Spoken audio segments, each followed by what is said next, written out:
Welcome to the BYOD Podcast, Bring Your Own Directions. My name is Björn, co-CEO of Resolution, and in this show where every guest sets their own path, sharing insights and ideas about Agile topics and the Atlassian ecosystem.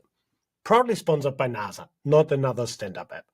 The Atlassian Marketplace app that makes Agile ceremonies, stand-ups, and planning sessions not just efficient, but enjoyable. So please stand by.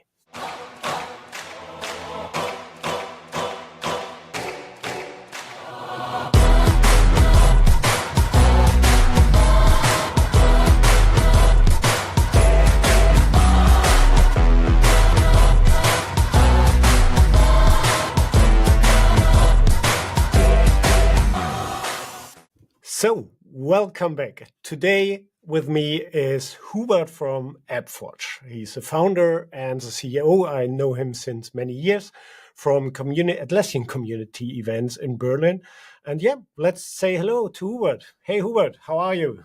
Yeah, very good. Thanks, Björn, for having me. It's a pleasure to be here. I was waiting for that invitation, to be honest, because I'm following you and your podcast. That's a great idea. If I could double myself, maybe I would also think about something like that, because I know how much effort is that, and I'm really appreciate what you are doing, especially bringing all our fellows from the Atlassian ecosystem that we know really well. So yeah, Perfect. nice to be here. Thank you very much. Thanks a lot for the flowers. It's definitely effort, but AI also makes it much easier nowadays to prepare things like this. So I see you are dressed up already. So the last times when I have seen you, you was always wearing the doctor outfit. We will come to this in a second. At the moment in Germany, a lot of people are sick. I think the last numbers, what I read, roughly up to 20% are sick. So I know that's not exactly your business, but definitely you have a trend topic here. So we know us since many years now. I think we met first time 2019 when I joined the Atlassian ecosystem, and you were already in the Atlassian ecosystem there. And I saw you the first time on Berlin-Brandenburg Atlassian community event. And you are always visible, you are always loud, you have always funny stories, so it's super easy to get in contact with you. So what was your beginning in the Atlassian ecosystem? How do you enter the ecosystem and the whole Agile world? Oh, that's a really funny story, because I never planned to be Atlassian community event leader, because it's a lot of work. But as you said, frankly, I'm always loud. So sorry for you or for other people that meeting me if I'm shouting too much, but I think it's about I like how it. I behave and so on. However, so I was always like attending many kind of community events, because I used to live in Amsterdam and I was the member, and then I moved inside the company eBay to Berlin, and I was also attending every single event, and I was always having great topics, great questions, because I was really involved, because when I was doing something, I'm doing that with the full power. And that time I remember that all kudos to the Jörg Müller-Kind. He was the community leader, and he asked me, hey, listen, Hubert, I have less time. Maybe you would like to join me to help me with doing that, because he was also planning the exit in the next 1 or 2 years. And we are looking for somebody that will help him and then replace him. But I said, first of all, I'm not sure, but you know me, Björn, so you don't need to ask me twice. The more crazy ideas, then I'm more jumping into it. So I said, okay, whatever, let's try. And if I will not like it, because I was not a German speaking person, and my German is pretty bad. So I said, let's try with full English, but luckily the Berlin Brandenburg community is fully English speaking. It was never an issue. Yeah. And yeah, so that's how it started. And it was even more funny story, because it was such a nice collaboration together with Jörg that he said, okay, I'm not leaving anymore. And I said, yeah, wow, that's great. So, and also we got another person to help us law.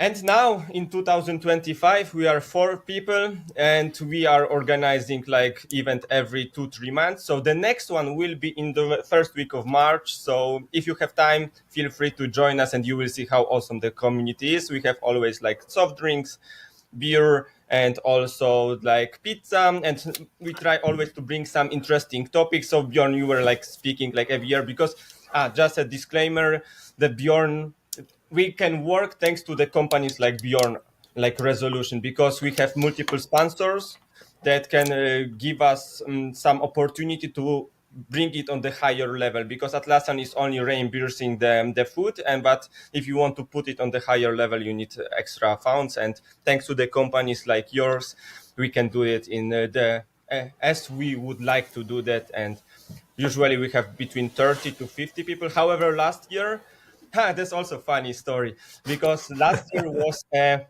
we were not expecting that. So it was like Web Summit, because in Berlin, like every week something happened, like all kind of conferences, because it's Yeah. a city, capital city of Germany, one of the biggest in the Central Europe, and yeah, so we plan the community event, and then like surprisingly 120 people appeared, and we were like panicking, what the heck is going on here? And then That was the developer summit, or yes, in developer Berlin. Yeah. summit, yes, and the people from all over the world, Brazil, USA, Japan, and said, okay, usually we expect 30 people. Okay, how we order now pizza for 120 people, right? So that was a challenge. And I said, why you did not tell us that you are planning to do such a big event? And we said, we did not know that there is another big conference, and people were looking for another stuff. And Atlassian is Fortune 500 company, number one now in the rising the star or whatever its name.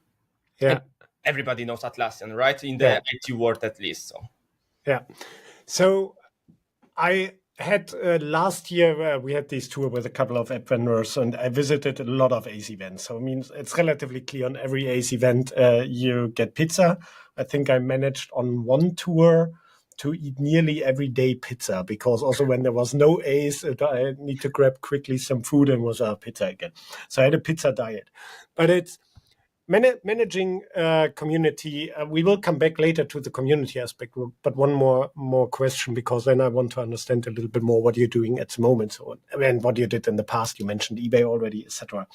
But managing a community over so many years now, and I mean, we had a little bit pandemic in between, where it was not possible to meet in person.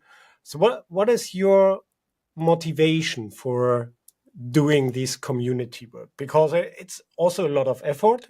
So thanks for this. And it's not paid, so you're not getting money for it. So what's your motivation for doing these events every 2 months and managing the community with a couple of hundred people? the answer is pretty simple. So I used to attend different kinds of communities, because I started as an Oracle developer and I attend Oracle meetups. Then I was doing the ERP meetups, ERP consultant for QAD, which is a competitor of SAP, and Yeah. also attending that. And then I changed totally my life, and I started to be the support engineer for Atlassian product in Tieto. And then I started to love this product, because the switch from the ERP into Jira was for me game changer, because so that can be even more funny for you if you are I not can imagine. I was a in one great tool. SAP migration. That's not fun. So if you think about how difficult for me was to become senior engineer for ERP application, if you compare to Jira product, which was, I think, developed by the developers, so Mike and Scott, right? So they used Yeah. to write the code, so they know the need of the people that will use that app. And I started to laugh that since the Jira 4 and even Jira 3, I remember that I did the migration, and I started to love the product. And then it was even big game changer. So I attended first time for community event. It was in Amsterdam, Mhm. and it was great. Wow. So if you compare to guys in the suits like walking like trying to sell you or like being super like professional, and then coming here, t-shirt company, nobody's wearing the tie. I brought a shirt like and the white shirt, Oh, you were overdressed. and they were laughing at me like what the heck are you bringing here? Why you are doing the dude? And everybody was super relaxed, and since that day I said, okay, that's the place where I would like to work and that I would like to attend, because it's a source of knowledge. Because Yeah. why I'm always saying that, of course I'm saying from the leader perspective, but I was always for 4 or 5 years just a member. But that's one of the best source to get a solution for any of your problem that you encounter at work. And I always did. So when I worked at eBay, we have 13 instances of the Jira, 15,000 the biggest one, multiple confluences, fisheye, crucible, and all the stuff. And I had always some kind of problem that this time was not that easy to find. That community platform for the problems was not that well developed. Mhm. It was really tough to find some answers, or you were even trying yourself, but you never, if you try yourself, it's good for learning, but you don't know if it's a best practice. Yeah. That's why I put the sticking notes with the problem, and I was bringing, and there was like people like with 10 years even experience and or more, right? Yeah. That could nearly solve any of your problems, or they were suggesting you the apps that can solve your problems, or like can optimize how you are, what kind of work you are doing, and you can like automate them and so on. And yeah, that was the story. So I always brought my own problem and find a solution, getting connection, and super relaxed atmosphere. And oh yeah, so people were super kind. Nobody was like, it doesn't matter from where you are, who you are, what are you doing at the end. If you just want to have friends, then that is a perfect So idea. means instead of contacting an Atlassian solution partner, you went to the next community event with your problems, and here, perfect, here's my solution, because you met another person who's working with a environment, and yeah, the collaboration in the network. So you took the benefits out of it. And that's really cool. I mean, this overdress story I also know. When I joined my first Atlassian event, I also asked Chris, the co-founder of Resolution. So what is a dress code? Because I have also 20 suits at home and a lot of shirts, but they are now collecting just dust. I don't need them anymore. And he said, yeah, when you wear a polo shirt, then it's already overdressed. So take a normal t-shirt. Yeah, I definitely can understand it. But hey, the world is changing. So when we look on the last Atlassian events, and we will talk later about this also, you see also more and more people in suits again and in shirts. I mean, at the moment, you can be relatively sure that's a big Atlassian customer. And but I saw in Barcelona, I think, also the first Atlassian employee with a jacket, so with a proper suit jacket. So it's changing. We need to be careful. So maybe I can reactivate my suits in my wardrobe relatively soon. If you have 20 of them, maybe Yeah, I should do. So I hope they still fit, but we will see.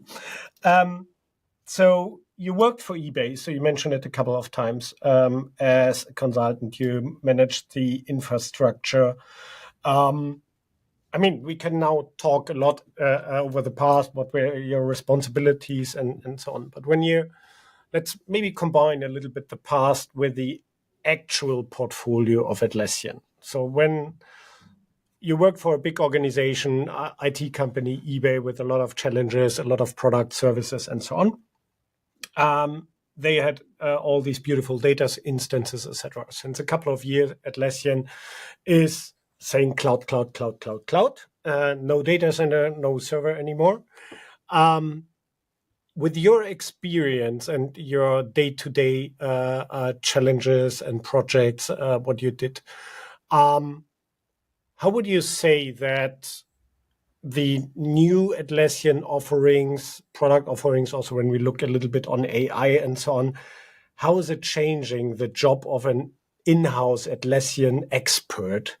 Yeah, how is this changing? Okay, now, long story short, because I could talk about that full day, like telling you full day. I But think we have a 2-hour recording limit. okay, then still the short version. So if you ask me this question 6 years ago, I would say I would never move to cloud. Never ever. I would keep my perpetual license of the server that you can run forever till the end Mm. of the world.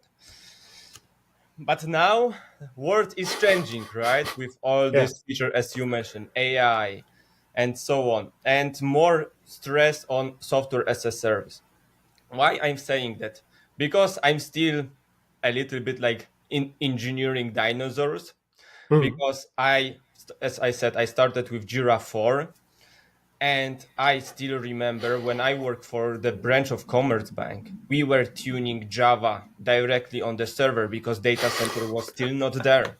We Yeah. modified heap size and all this garbage collector to run it because there was like we were always saying, it's a hard limit of 1 million tickets in the server, and then Lucene, so the backend of the infrastructure for indexing, couldn't work and search.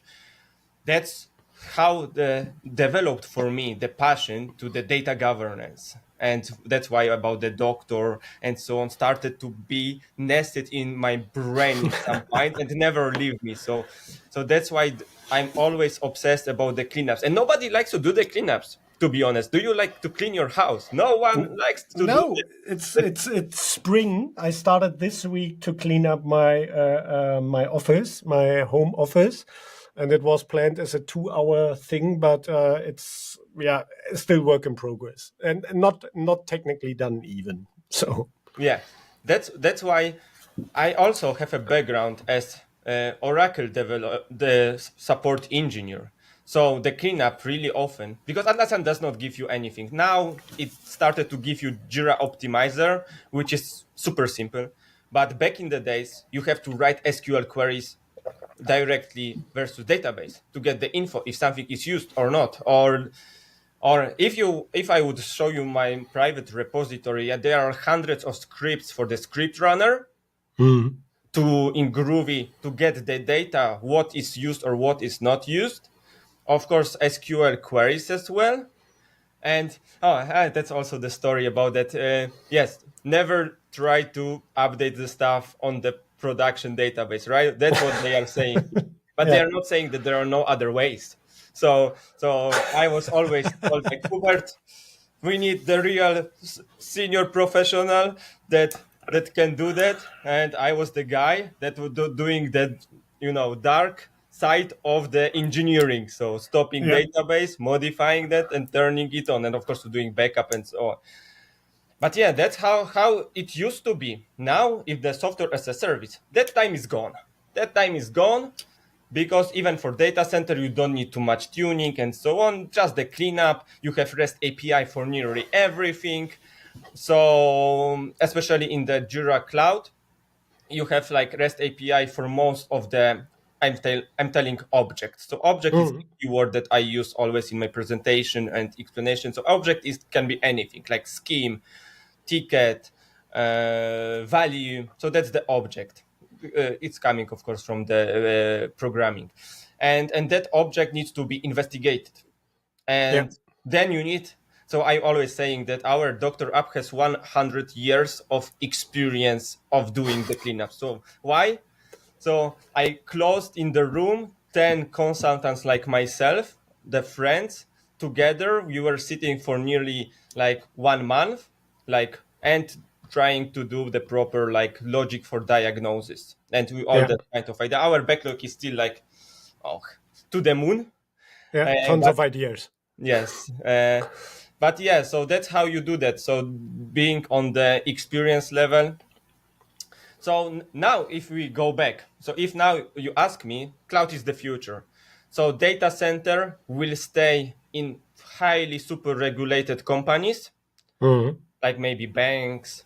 But even though, like I discussed yesterday with the customers that it's moving to the cloud, that it's a bank in UK. Mm. So even for regulated industry, there is a door that can be open and moved to the Atlassian cloud, especially that Atlassian put a lot of the stress on certification, all the regulation, and it's getting better and better in data processing, the data storing, and all the kind of security to give the users the possibility to move it. Still, Yeah. it's not perfect, because even though I still have a lot of friends inside the eBay, and if they will migrate to cloud, they will lose half of the functionalities because they have plenty of scripts Yeah. or behaviors. Really often that's a common problem with modifying UI, and there is no equivalent of the app in the cloud. Hmm. And also, what I do not like that much, have you seen the recent change of Atlassian of UI? So Which one? the one that you lost the top bar and it's now on the left bar. Yeah, I saw it. I have it now in one of my test instances because it's like classic. It's not active on all instances immediately. I saw it 2 days ago the first time, and I thought, "Oh shit, my Jira is broken. Where's the menu? Reload, reload, reload." And then I look to the left. Ah, okay, it's there.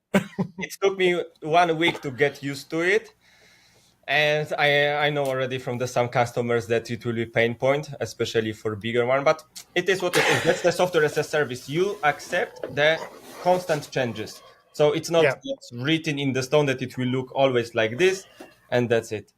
And I also, mean, just that's ending the thought about the data center. So data center will yeah. stay only in highly regulated price. And even if you see the new pricing from February, it's extremely expensive. I think they are like increase the price like heavily, half or even more. And What do you think about these continuous price increases from Atlassian? So the true a story. short So we are sentence. talking about only truth here. Yeah. So my opinion is that they are killing the last argument that big companies had. I mean, I Mm. remember in eBay evaluation of the Jira uh, Cloud Premium, even not talking about enterprise, to Jira data center. Data center was 35% cheaper after even the reducing of the price of the cloud. Yeah. And now, if they increase the price heavily, that argument is gone. So it's data center is not cheaper for the same But also, amount, cloud is continuously increasing, or the price increase is also there. So it's but not that heavily.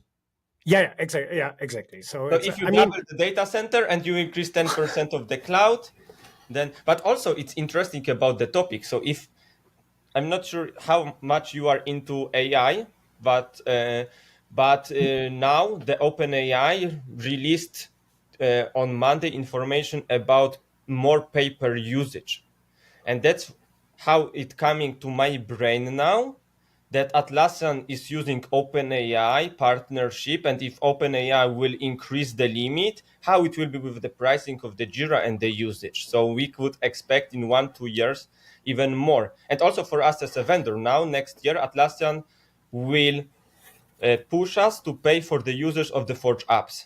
yeah, So also yeah, including the yeah. apps. I'm not sure about it. I mean, the AI changes and the AI journey is changing at the moment every day, nearly every hour. So especially when you look on the last couple of weeks with DeepSeek, they changed a little bit the topic again and showed, okay, you can also create these super expensive model on a much lighter, much faster way. But at the same time, yes, OpenAI has or changed somehow the quota and the limits on their standard subscriptions and what you can do. At the same time, the super cool benefits are on these plus subscriptions now, where you pay 200 euros per user. So it's shifting. So the quotas and the possibilities are shifting. I think with AI stuff, or my feeling, especially with the Atlassian I think it's a good idea. It's AI is really good in creating new stuff. I'm using AI nearly every day for creating new feature visions in Jira Product Discovery, for example, creating test plans. I use it for my backlog grooming. I also use it for story point estimation and so on. The interesting point is I'm not using Atlassian AI for that.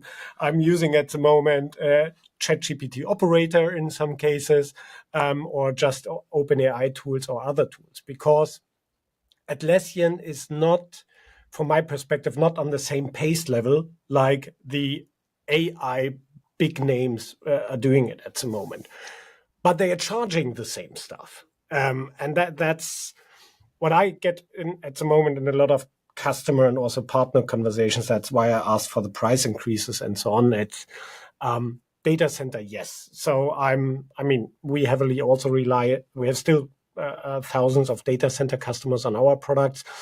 We love them, and we also continuously develop our data center product. But the amount of customers is also shrinking every month. I think increasing the price so heavily, so to push these customers to cloud, was in the last year an understandable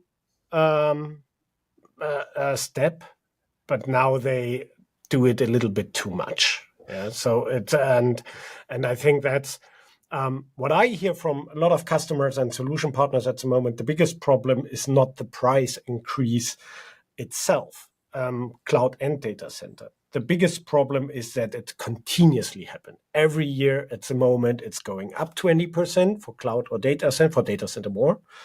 And Atlassian also introduced new features as new products, which is in addition to your 20% if you want to use it. And this makes it super complicated. Well, I assume you had the same in eBay, budget rounds and so on for the licensing every year. So means somebody need to go again to the management. Hey guys, by the way, I need 20 to 50% more budget that we can do the same and experiment with the new stuff. And this makes it super hard for customers at the moment. Yeah, so I worked as a customer for nearly 7 years, first in the eBay, then at the Vinta, and now it a company belongs to BlackRock, because eBay Europe group was sold to the Norwegian fund and then to American private fund. Anyway, exactly like what you are saying. I'm a big fan of data center, but I'm dinosaurs, as I already mentioned. But come on, you're not so old. Yes, but old with experience. So imagine that we had a setup with Ansible playbook that we could update our data center between the versions, like when you have a security bulletin every month, in 15 minutes. That's it. Yeah. So because we had just everything automated with that pipelines and the workflow in the GitHub. And then we just run a playbook, put the version, download it, putting there, post updates, moving the files or checking. Of course, first on the lower environments like test and staging, and then on production rollout. Super easy, 1-2 hours done. So we have everything really good automated. And as you said, that data center gives you unlimited options. Like if you want to change the code, you can change UI, you can change wherever you want. Speedrunner is the most powerful tool in the Atlassian ecosystem that nearly everybody knows and uses. And we use that super heavy, like hundreds of scripts of behaviors to simplify the work for the users.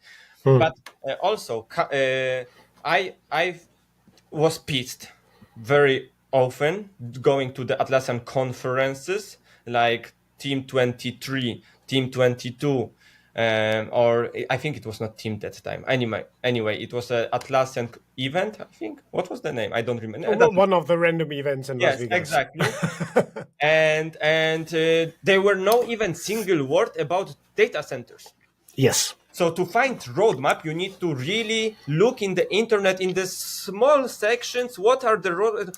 But they are developing super good features like the site optimizer, like extended logging and so on. So Atlassian still develops a lot of good stuff for the data center customers.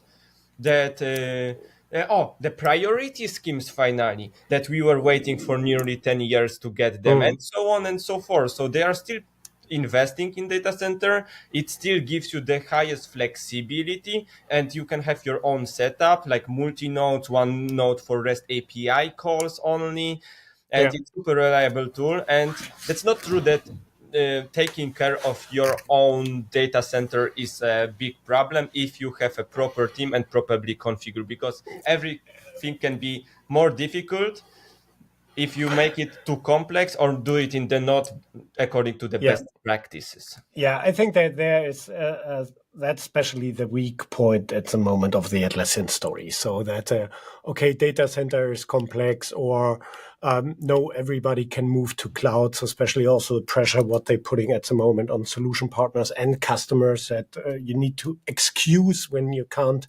move to cloud and so on. I think my wish, it's not Christmas time, but my wish for maybe the next Christmas would be that Atlassian maybe accept the fact that there will be organizations, and we see, I will come to this in a second, we see at the moment the trend also in AI. There will be organizations who want to run their own systems because for them, what you mentioned, regulations, could be data security, it could be also the individualization. So also from a vendor perspective, as you said, in data center, you can change every screen, you can change the UI and so on. So also from an Atlassian perspective, I don't want to have this requirements from big companies like Visa or whatever to change something on the UI. My cloud system is the product for everybody. So, and they need to live with all my changes, what I want to do at Atlassian and what are the most requested features are. But there are simple organizations, they want to say, no, I think about once about my UI, and this need to be stable the next 2 years because I have 20,000 users here. When I constantly change my UI, nobody understands the system anymore. Or really heavily individual systems. And this is what we see a little bit on AI systems now more and more, that you have all these AI tools like Atlassian Rovo or like ChatGPT, you name it. But companies who are going really with strong business cases in AI things, they starting to train their own LLMs. They run it on separate services. They connect separate things on it. So they're creating their own graph model of data subset and rec databases on whatever to have a super specialized solution for exactly their use case. And this is probably, I don't know, and AI trends are resilient for 2 months and then something new is coming up and sometimes quicker. But this is somehow a trend back to your individual data center solution. And this is an interesting one. And I'm really looking forward how Atlassian will solve it. My wish on the wish list is definitely, please, Atlassian, when you hear this, accept there will be customers on data center, give them the possibility to do it and develop a hybrid model. I saw it many years ago in a Cisco ecosystem. Cisco had the same problem. They said to every customer, you need to move now to the cloud with your voice system. But every customer had a big call manager or collaboration manager somewhere in their basement or in their data center. And the customers, they didn't move to the cloud stuff. And they actively communicated with Cisco, and Cisco developed a hybrid model, put one licensing over it. It was SaaS and for all the finance and stock market stuff, perfect SaaS, cloud company, etc. But you had 2 distribution models or installation models. One was a public cloud and one was a private cloud, what was your data center. And it was possible to create interactions. And this would be, I think, from my perspective, what I hear from solution partners and customers, the way to go. Going in a hybrid world and allowing all the fancy stuff on cloud, allowing all the critical stuff on data center and enable a collaboration. So this would make companies happy. +1 if you have my vote, if you Cool. would like to We are 2 already. or even replace Scott in that CEO level, but fully agree with you. However, I have to add to my points that other companies are doing the same. So I also collaborate with the solution partners like Cross ALM in Berlin that are like part of SAP business and Atlassian business or Divinity or Adaptavis or Valiantis. So we have a lot of partnership as well. And coming back to Cross ALM, so they are doing services for. So that's the logo, Bridge the Gap. So they are doing stuff for SAP and Atlassian and make it together.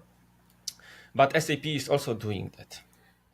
Because I think it's a pressure from investors to push as much to software as a service because it looks nice in the financial report and cash flows and so on, subscription. And unfortunately, that's the way everybody inherited from someone, and they are each other doing the same. And I don't like this trend, because exactly what you said, the tool should help me, and I would like to decide how I would like to use it, not that you are pushing me to do that. The same with AI, right? So we have a two. By the way, wait. Let me jump into this point, because I had, I think 2 episodes ago, I discussed it with Andy. These RFC 60 new pricing models. Mhm. So, and that's an interesting point. I totally get the subscription stuff. I mean, you can buy subscriptions for everything. You can have a boxer short subscription if you want. I sometimes I like it. Sometimes I would love to buy a product as a product, and I'm the owner, like boxer shorts, for example, and not consuming it on a subscription base. But now with the RFC 60, where there is these, I mean, it was public discussed, so we or also public released from Atlassian. There are some cool things in it, like the multi-instance licensing. Yes, perfect. Also decoupling JSM, so for JSM only apps, Jira Service Management, also good. But they have also two more ideas on it, which change a little bit these classic subscription nature. So one is a named user pricing model, and the other one a quota usage model. So this goes a little bit away, and I don't know. I'm not so much in the financial pressure, what you mentioned, or what all the funding companies love to see here. But from my technical and a little bit commercial perspective, this is a step back to old consumption models. Yeah. So, and this gives then away the beauty of subscription. Yeah, paying user $10 per month, blah, blah, blah, always growing, monthly recurring revenue, double-digit growth. Yeah. No, when we go to a quota one, the nature of this is changing. And then I'm more and more back on data center as well, or on like a data center or named user thing. Overall, the pricing in Atlassian world is total disaster. And it's Okay. always been. Yeah. From the eBay perspective, we have always the problem that one department wanted to buy some app. Doesn't matter if it's I don't know, project management like Structure or whatever app. Doesn't matter. And they had 200 users in the department. You need to buy license for 15,000 people. But How you justify this in the market, in the sales department? I always say, talk to Atlassian. Talk to Atlassian. So agree. On the other side, and that's also what we discussed a little bit with Andy, so I don't want to jump too deep in it. I totally understand the problem of a customer. And I think there are also tons of app vendors who harmonized this. So especially when they understood, okay, only a small part of the company will use my app, they harmonized it in the higher user tiers. That's not so cost intensive. But all the new pricing models will create now an aspect, or I strongly believe it will create an Atlassian Marketplace world where script runner license is not costing $1.50 or $2 anymore per user. It will cost $30, $40, $50 when I go to a named user stuff, because there is a smaller licensing group, like you mentioned, just 200 people want to use it. But the development effort and the revenue for the app vendors need to somehow stay the same, so they can't deliver the same product now just for 10% of the users for the same price. So they need to increase the price. It will be even worse. So because that's a problem of the usage and the quota, how you estimate how much the app is worth. Because look at the Doctor for Jira app, right? That app will be used by the 1 or 2 people in the whole company, no matter how big is the company, because it's a tool dedicated for the senior administrator of the Jira to clean up the stuff. Of course, you can be the medium and junior level as well for the some stuff. But for example, merging custom fields, it's super expert stuff. Of course, you can play with it, because we try to do that as simple as possible. But there only be 2 users in the. We have like many big clients as well. that they have like instances 15,000 users, and only 2 users will be using that. How much the app is worth for them, for you, how much it saves the time. The same for you. Like you also have an app for data center, because Yeah. at eBay I was a big fan of your app. So single sign-on, we use it for Confluence and the Jira because it can solve the most complex problems of configuration multiples IDP in the world.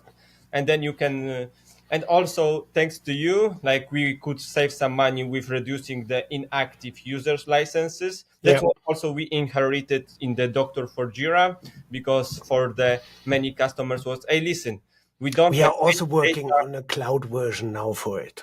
You have also, okay, cool.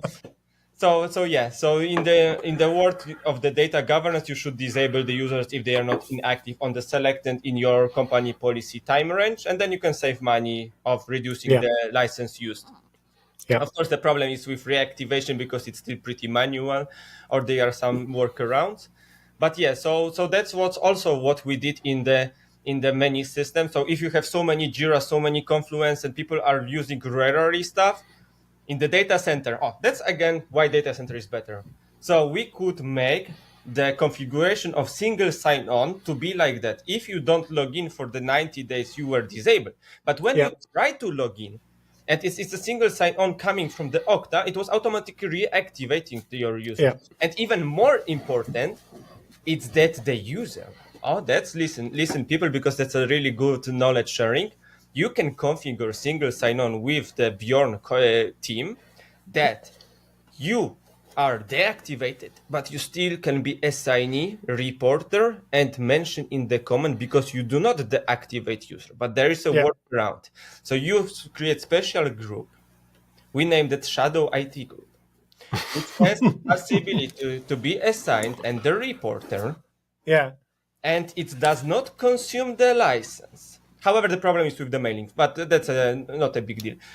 And then you can normally mention people in the tickets. And when they Yeah. log in, they will be assigned and so on. So for the workarounds for mailing, you need to develop probably something by yourself. But still, you can mention all the people, and looking, they are not having the title disable, inactive, and so on in the bracket, which was one of the biggest problems. So we spent some time with your team. Kudos, super good support. We and AppForge like learning from the best. And because support, it was always one of the most important for me factor for selecting the app vendor as a customer. So Yeah. support, reviews, how I even did some tries. So I was that guy that was, I will buy this app and I will see how fast they will reply. So I was creating like 4 tickets. So I was doing like battle cards, so comparing for 3 or 4 Yeah. solutions, creating the support ticket, and counting on my watch how fast they will reply with some stuff. Okay, not on the calendar. You did it on your watch. Okay, Yes, on my watch. that's Yes, already set the yes, expectation. yes, yes. But that's And that's a good point. So let's try to leave a little bit the rabbit hole where we fall in with the Atlassian things, because that's a nice trigger. Because you are now at vendor, so yes, you left on the consultancy, yes, internal consultancy part. On the eBay part, you found somewhere your doctor's dress and you said, okay, I'm now the Jira doctor. I found a company and call it AppForge. yes. So Still what do doing you, consulting. Still doing consulting, to just be yeah, clear, because Doctor is like heavy tool. So some of the clients requested from us packages of the days to support them. But yeah, so dropping the consulting idea. Not so fully, what, because I have like some friends that still requesting support from me, or solution partners, especially yeah, for bigger projects. yeah, But yeah, so the story yeah, behind the AppForge. yeah, what's the story behind it? Yeah, what the story? Story is super funny, super like nearly American dream, maybe, in that smaller German Polish version. So Yeah, imagine what happened. So that tool, Doctor for Jira, was in my head since ages, because what I did, I was doing that with, I told already, SQL queries, script runners, and doing that manually. And I hated that, or semi-automatically, that you need to run and doing a lot of stuff. Because when you work for enterprise level customers and you want to keep the data governance on the good shape, in the good shape, and I'm passionate about the data governance and what data you have in your ISA, because I think the redundant configuration, cluttering configuration makes people to more difficult to work on the tool. And sometimes they are saying we don't like Jira because it has so many stuff and so on. So try to reduce as much as possible. And I was doing that manually. Then when I joined eBay, so imagine that eBay is like huge enterprise level company that is acquiring new companies every month, every second month, and then merging Jira, splitting them. And I was like, okay, Hubert, that's a new company. You go there, do the assessment of the application. Yeah. So you open the Excel and Word and copy pasting from one screen to another, perfect Word, and then saying, okay, that should be reduced, blah, blah, blah, blah, blah, blah, blah, blah. And of course, the script runner scripts, putting in the Word, sending to the management. They gave the budget for cleaning up and then merging. Awesome. I hated this, but yeah, it was paid though. Yeah. And then I was in my head, one day I will create app. One day I will create app to not doing that manually or semi-manually. Because it was like every task was the same, and sometimes super difficult to find the duplication and unused object. And then the corona hit, and then you can't leave home. So what you are doing in your free time? Thinking about what can you do to kill the time. And then I thought some friends of mine from long days, the developers, because I know how to write a script, but I was never like developer, like that full-time developer. And we started to develop the app for myself using in eBay, in the Java, Doctor Data Center for Jira. But then the Atlassian announced again CodeGeist 2022. And we said, okay, let's do MVP of the app, but in cloud, in the Forge. Yeah. So we created an app that was funny app. So it was collecting the stuff from REST API and pushing it to the Confluence page. And then in Confluence, you have some kind of small diagnosis and all the objects and score, because it's all about the score, about the health check. And then what happened? So we checked so we expected that, okay, that's a nice idea, that's my need, and I will use it anyway. If it will fail, maybe I will push it to the market one day, but I will go back to development of data center and I will use it for my daily business. And then we won the first prize. So we got a $35,000, if I remember correctly, tickets to the Las Vegas, all four of us, and we spent some nice time there. And then what happened? Atlassian reached out to us and say, hey, listen, we need that you will bring that up to the marketplace. And here is the money to open the company. And I said... So it means you took Atlassian as an investor also on board? Yes, so the Atlassian has a program, Atlassian Venture. Yeah. So if you have a nice idea, you can apply, or you can just discuss with them. We discussed them. First discussion was during the Team 22 in Vegas. Yeah. And they said, okay, you won the prize, or 2023 it was. It was March 2023. And then they gave us money. That's some kind of loan for 6 years. And then you open the company and you start fully develop the product and bring it to the market. So so we started to do that. And so now you're a company with, if I looked on your website, you are 6 people? Yeah, 5 people currently, yes. Of 5 people? 5 people currently. And you have 2 apps available in the marketplace. In the preparation, you told me there is another upcoming one. We will talk to this a little bit later in it.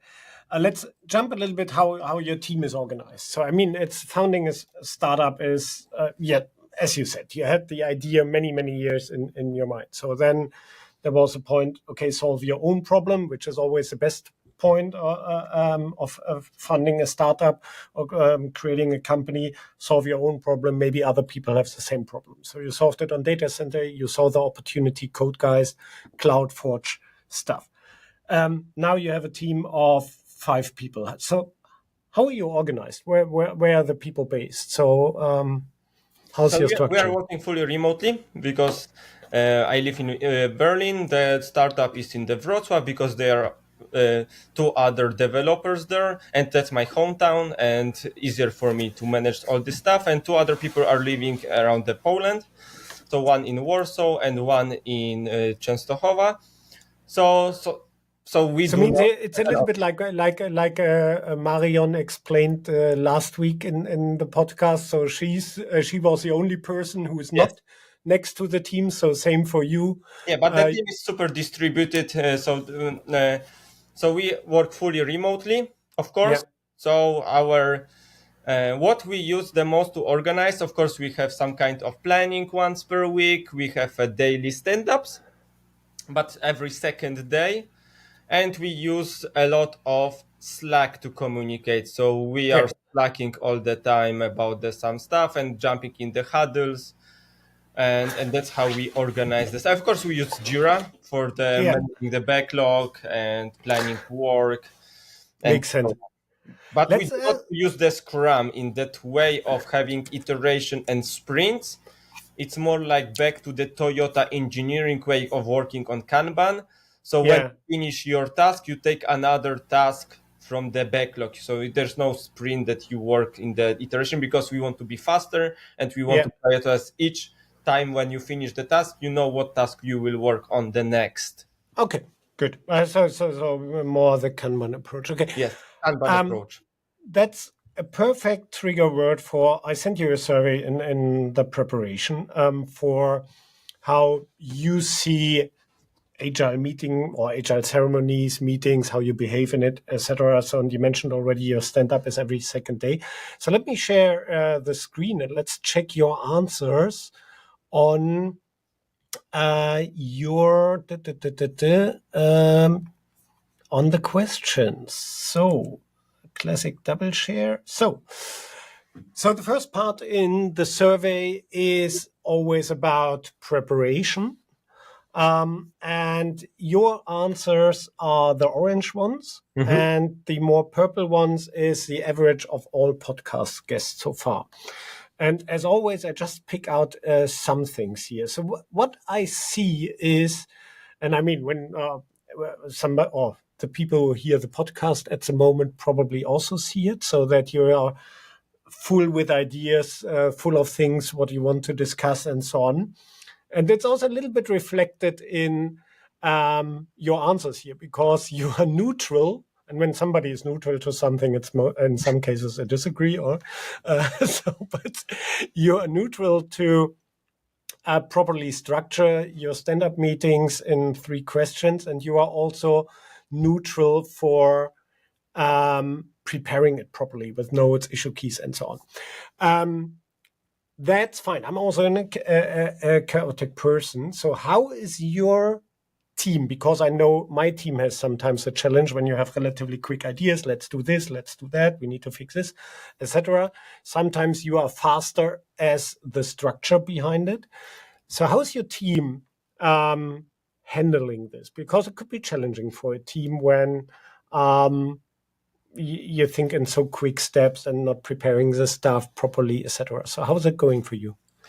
So what we do, that's why I selected that preparing is not the big deal, because first of all, people don't like to prepare for the stand-ups based on my experience that much.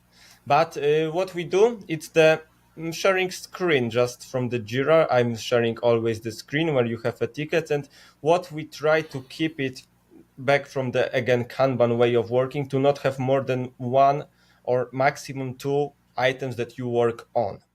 Okay. So, and what is the preparing is to always trying at least to keep tickets updated. So that's Okay, the the most, other challenge. yes. So that's one of the most difficult part of every single company, to keep the data updated, because then you know what's going on.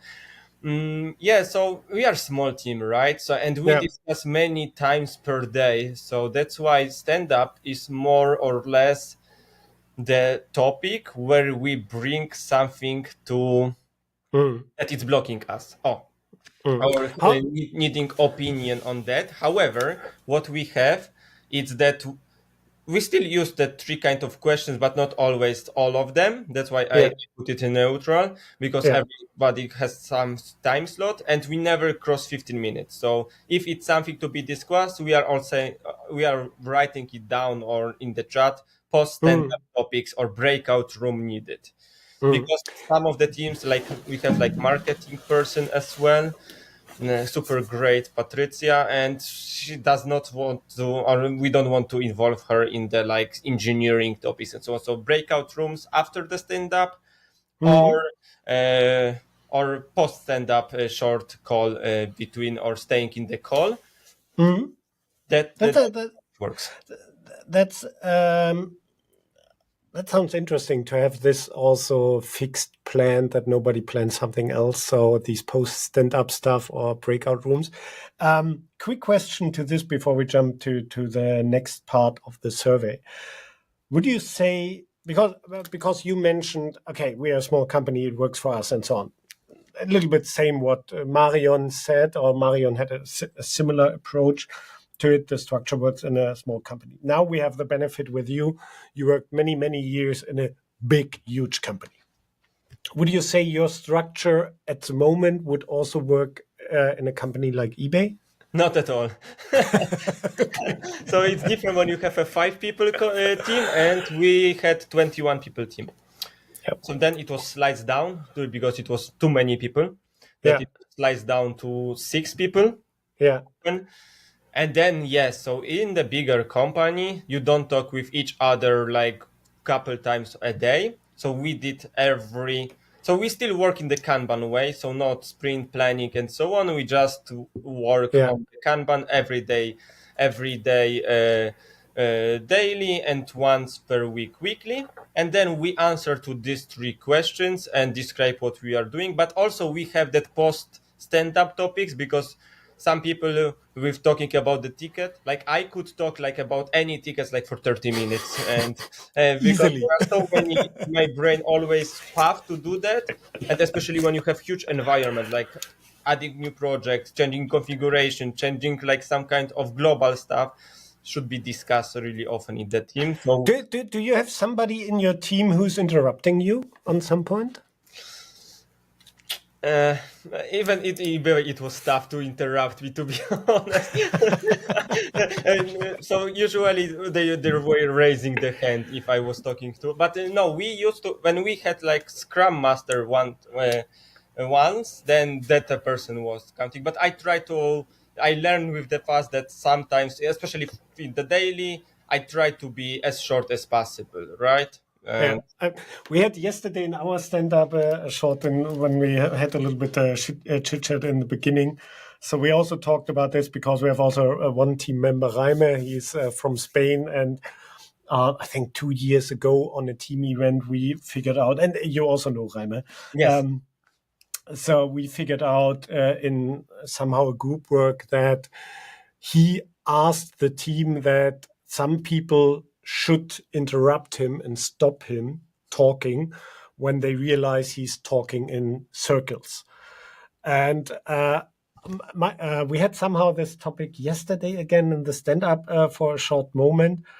And my thought was, I only know Raime who's talking in circles, because then he's starting the process again, or drunken people doing the same, by the way. So then that's, classic one. Okay, let's jump to the next one, active listening.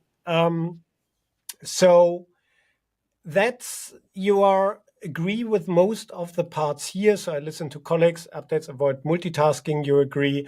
You also celebrate achievements with the team. I think that's also in a startup probably a super important part. And also the questions to identify synergies. I know that you are a person who is really good in active listening. So, and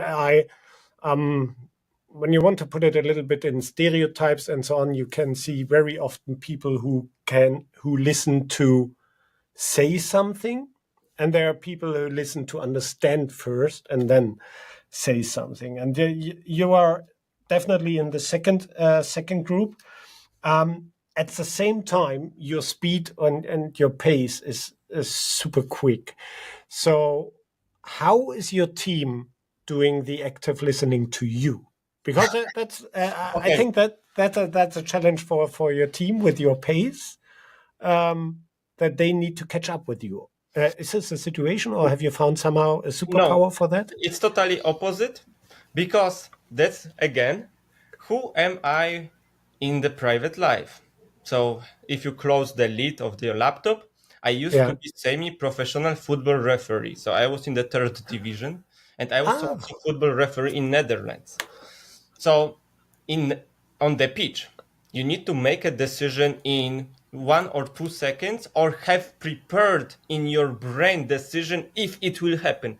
So if there are two players running and you are already thinking if the player red defender will make a foul on the blue player, it's red card. So you have prepared already decision before it happens. So it's anticipation of the decision. And then you don't have time on the pitch to explain with elaboration what is was your thought thinking process. That's it. You need to make a like army comment. yeah, It was all red card, no discussion.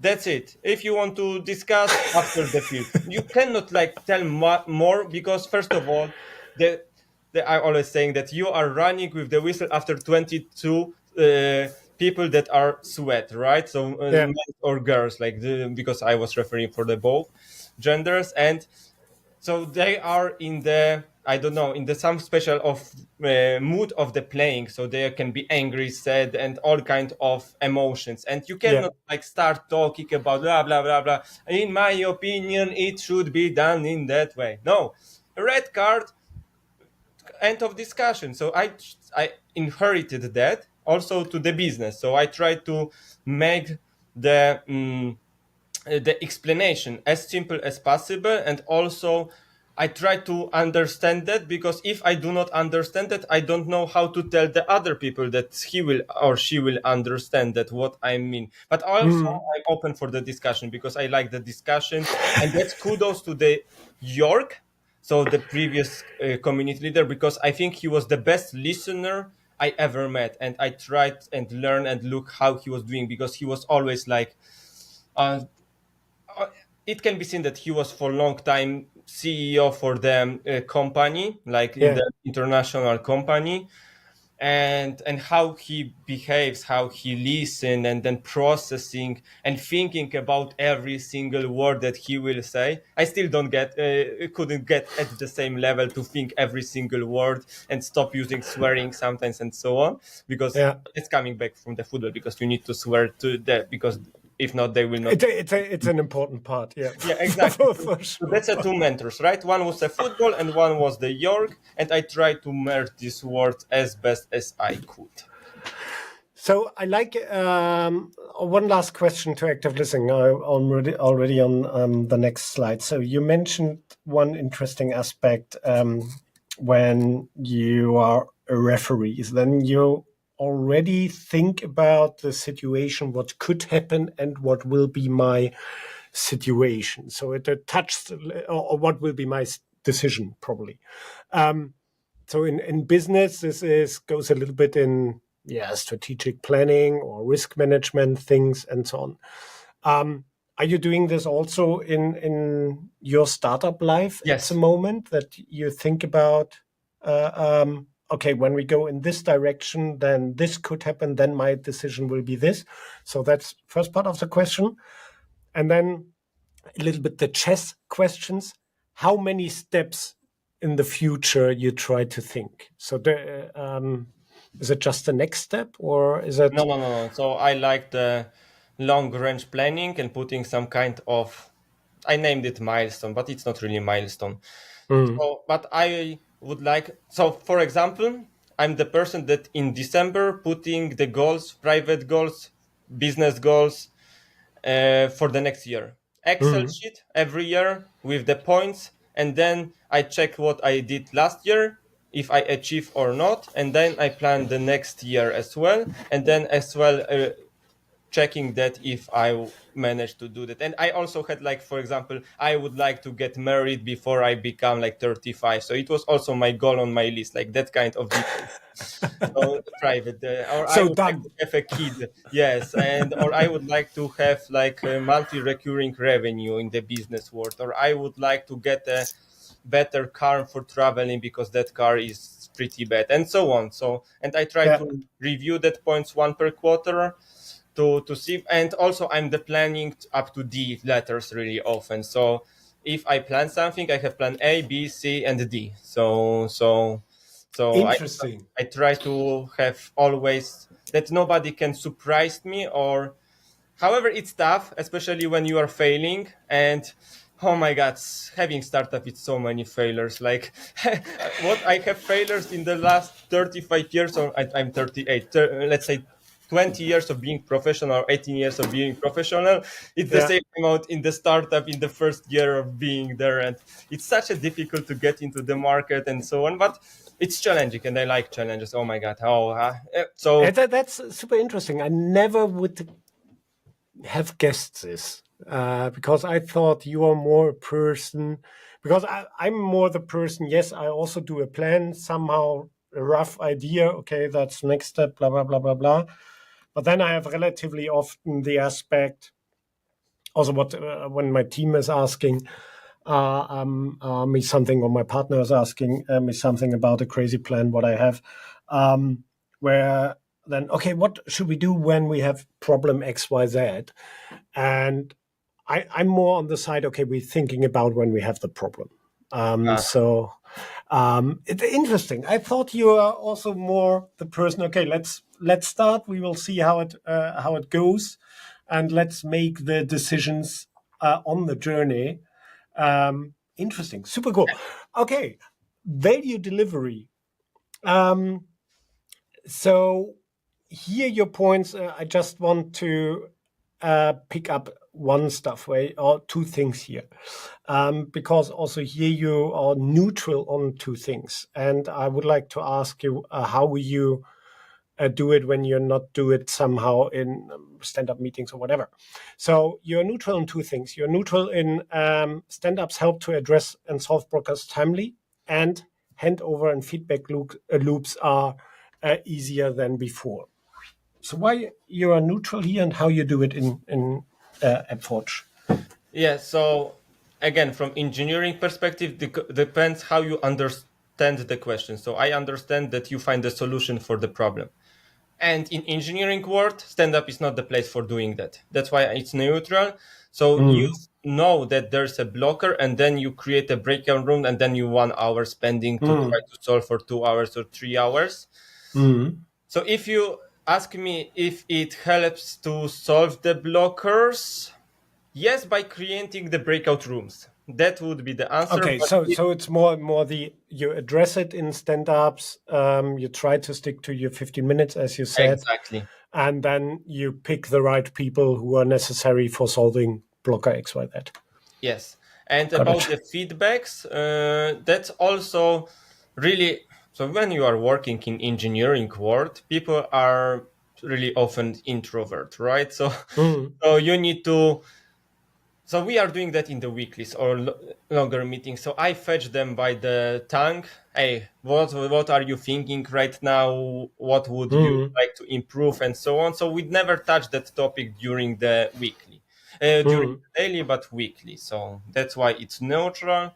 But I know that, for example, in eBay, we have like first line support people as well, Yeah. or second line support. Oh, and they could talk about the feedback like hours. And Yeah, yeah. I mean, we have also in for our support team, we have also a daily structure. It's a little bit different because they're really talking detailed about tickets, and for support teams, it's a little bit a not a little bit. It's a complete different approach because here ticket handovers, who's working on which ticket, especially when you opened a ticket and you're sitting there with your watch and you want to have an answer, then support teams need to be aware of this. Cool. Um, And it's maybe disclaimer, so yeah, because now we are 5 people only, but yeah. even so that's a good stuff for some as a knowledge sharing. It's all from the eBay slash Adevinta that stand up should start not with the start of the meeting. What do you And mean with that? that's why. That's why we had a slot of 30 minutes really often. Because Yeah, as you do not go to the office and you have distributed teams, it's always good to have chit chat. And yeah. I'm best in chit chat. You can ask me any kind of question I can talk about. What I'm did I sure do about in the this. morning? So I'm sure about exactly about this. the planning, right? So I really often have also like black visions, and I hate that because Yeah. like what I was doing yesterday, I was installing every barrier or every level in my house because Mike's second kid started to walk and I already see him falling down from the stairs, and I was assembling all barriers everywhere I could, and also like putting that stickers on the shelves and everywhere, like super prepared. Every single shelf has that mechanism to open. So most safe place in the world now. Yes, I would say so. Yes, and still has a bruise on the cheek because he hit the cartoon box with the toys. Anyway, but yeah. So I'm better best in the chit chat. So if you would not stop me, I could talk for the 1 hour every daily about Yeah. what's going on in the world, what's going on in my private life, company life, uh, Yeah. and company business. I totally agree. I totally agree. It's an important point for remote teams. I think it's also an important point for on-site teams. I mean, on-site when you're in the office and so on, you have always these coffee machine talks and so on.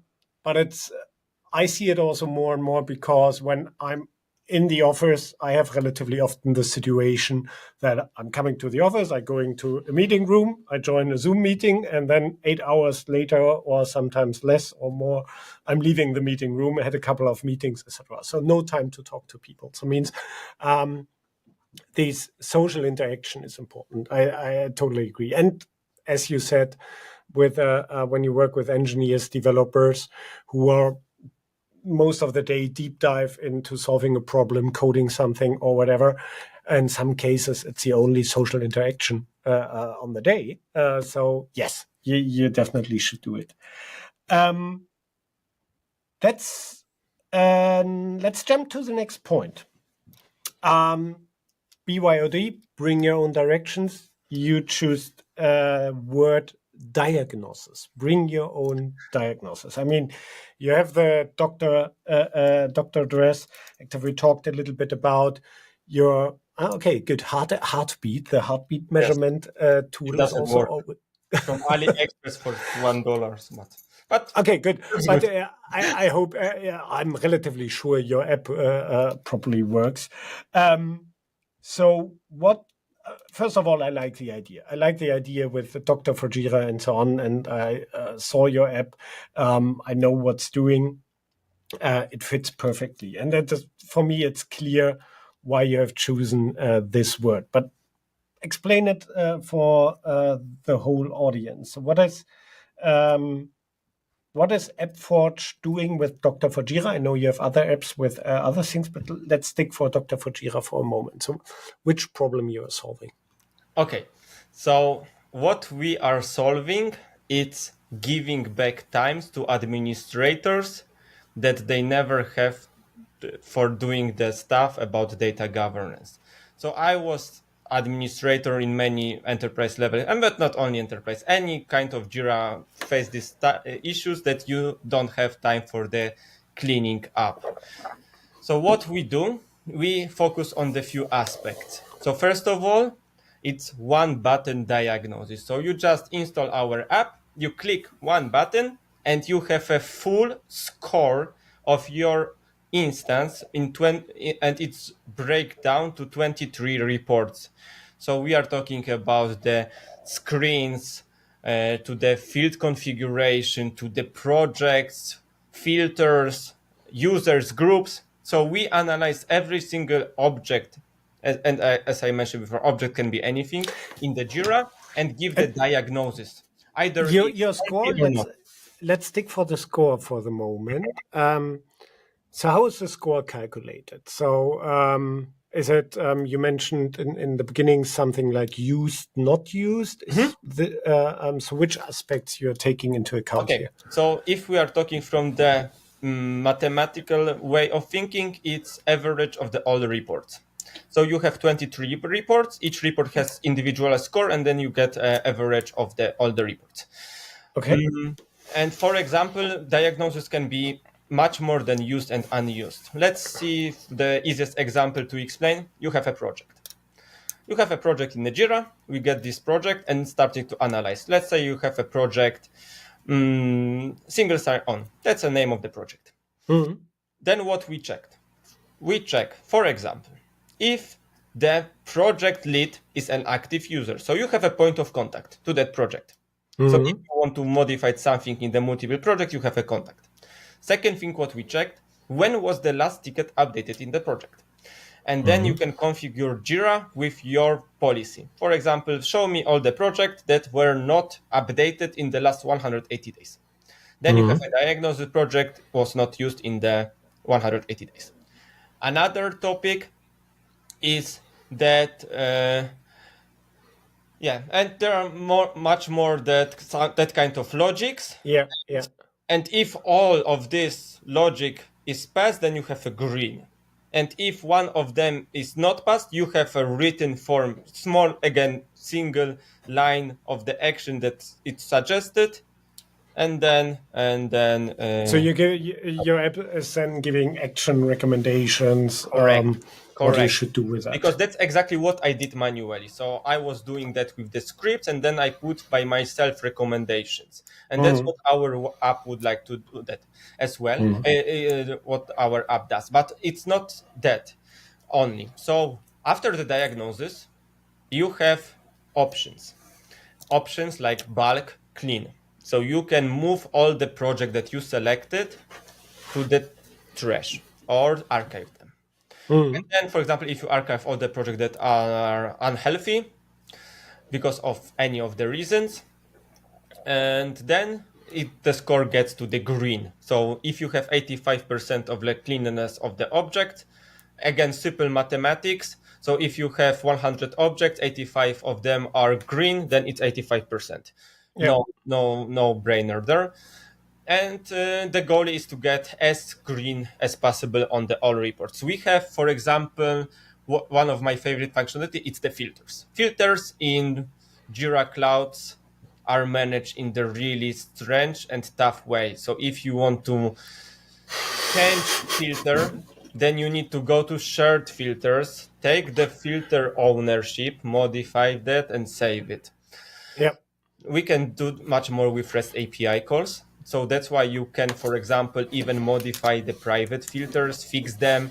It will show you if the filters are correct, even the private filters. You can modify who can use them, who can view them, and so on. And filters are interesting because they are, or that's my behavior and what I see also on customer instances, or when we discuss it with customers and so on.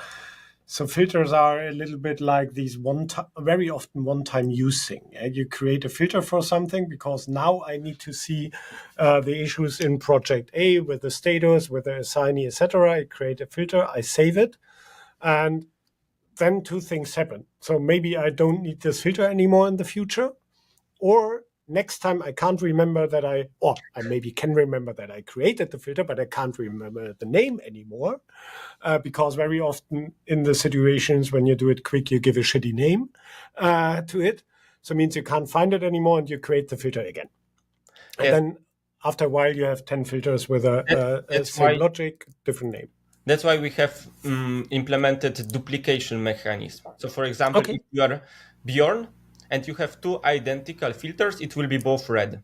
I think I have a lot more as two. Then you have all of them as duplicated, and then you can decide. Also, we show them if they are used in the Kanban boards or the Scrum boards as well, because you can delete the filters, but then the board is gone. So that's also a little tricky because that's what you can do with REST API. That's why we always try to make stuff that people understand how to use that in the simple way. So the diagnosis, but we also saw, hey, listen, you cannot delete that because we block deleting the filters that are used in the Kanban boards.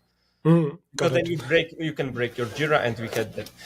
And also one of the most sophisticated and the complex feature that you have is a custom field merge. And that's and we spent a lot of time on doing that, especially that the app is written only in the Forge.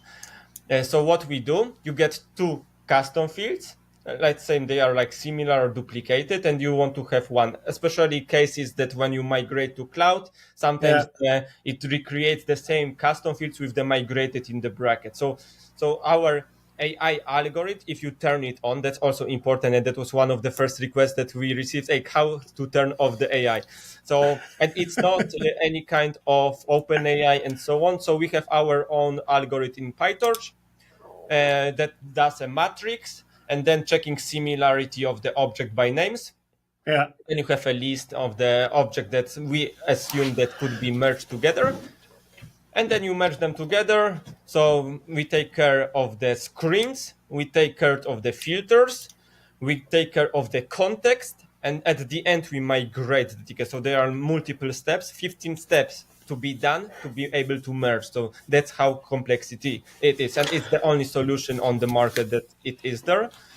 So when I see, or when I or somebody sees your app in the marketplace, so Dr. Fujira reading all the amazing features, etc., then it looks like, okay, that's a helper tool for my one time or once a year task. So spring cleaning, I need to clean it up. So, but when I now understood your filter feature, or also these custom field feature, I have tons of ideas in my head that it helps massively organizations who have multiple administrators. So with especially these custom field stuff, how often you have the situation user group A is requesting a new custom field. It needs to be super urgent, super quick. It's for the most important project in the world after sliced bread. Please create it quickly. Then you create it, and then some point later, a week later, you realize, shit, we had a similar custom field already in another project, and now it needs to be merged. So also the filter stuff, I see here, for example, to make Jira more usable, because your filters get relatively quick, totally useless when you have 10,000 filters and nobody is sharing the filters and they are just for you and you can't use them in an app, for example, when they are not shared. So they need to be shared, they need to be communicated, etc. So what are your customer and solution partner conversations here? Is it an one-off thing, or is it a continuous helper for keeping a Jira instance clean and also usable? So Okay, so as always, the truth here. So yes, our app at the beginning in the version 2, now we are on the version 11, was one-time action. And now we realized, hey, it's cool. So also it's a little bit like cleaning at home at the end of the day. That was surprise, but after long time, then now I have a 1.5 year range of having that app and company, yeah, because app was released into the market at end of the 2023. So now I have a full year. So I always explain that in that way. Why you are cleaning at home every month? Because then it will be more clutter, more to stuff, and you want to have a clear environment. The same with the doctor. You can clean once, and then it gets messy, and then you will have more cleanup next time. Of course, it's up to you. Also, the Atlassian policy allows, and we do not want to block it, that if you are one-time action, we can't do much. And also, yeah, it's like, I'm also like personally the person. I'm personally think that if you are good, the good will come back to you. And if you don't want to buy it, just clean it up. And I will also have a pleasure that you used my app and you clean your environment, and your environment is a clean one. Of course, it's not good from the business perspective, but I don't want to make a shady workaround that you can only see the report, but you cannot make anything in the free trial, because the Atlassian policy is saying free trial should be the full app. But we also think that's now changing with app editions. yeah, exactly. But you have also Doctor for free. So you can make a report always, and then you can do everything manually. But then we realized last year that we would like to make the tool as your weekly or daily stuff to go for your daily activities. And now we have also, except of filters and merging, the third new pillar. So there is user management. So it runs as a scheduler to take care of inactive user on the daily basis. So you can configure it and it will disable the users based on your configuration. And then you can save the cost. And then we have like now we see that the sales is getting much better because of that functionality. But also we are trying to develop more and more reports. So if you used it once in the past, now you cannot make it second time for free trial. You need to buy it. And also we are adding the new report, and the new report that we are working, it will be fantastic. And at least in my opinion, but let's see how it will be in the market, because we want to investigate all the apps on the marketplace and give the users duplication of functionality and save the money for them. So if you are like eBay, have 40 apps installed, at least 25% of them could be replaced. But is it? It's an interesting point, because I would potentially argue here, hey, on cloud people have on average 2-3 apps installed and not 40. Let's see when the big players will migrate, right? Well. But what is also the functionality there? So you can see if the app that you install has, in our opinion, better version or more functionality, or the price-wise better. So you will have a diagnosis on every single app saying, let's say there's a single sign-on, and there is Cantega, and then based on opinion of people that doing the survey for us, we give the recommendation to one of them, and also you can compare the price range and also the reviews and amount of installation. So you have everything at once, because a lot of the admins, what we investigated and found in cloud, a lot of people that are maintaining the Jira cloud are not really technical, or the amount of the experience for the administrator gets super low if you compare to data center. So let's say in data center you have at least 1 or 2 5+ years Jira admins, and here you have like 6 months or 1 year, and they do not know the market. And in the marketplace are 4,483 apps right now released to the marketplace, and we investigated each of them with the team, and we give the recommendation. For example, in our opinion, this app is S tier, this app is A tier, and what kind of other apps from the same category you can pick and see, and click on the link and see in the marketplace.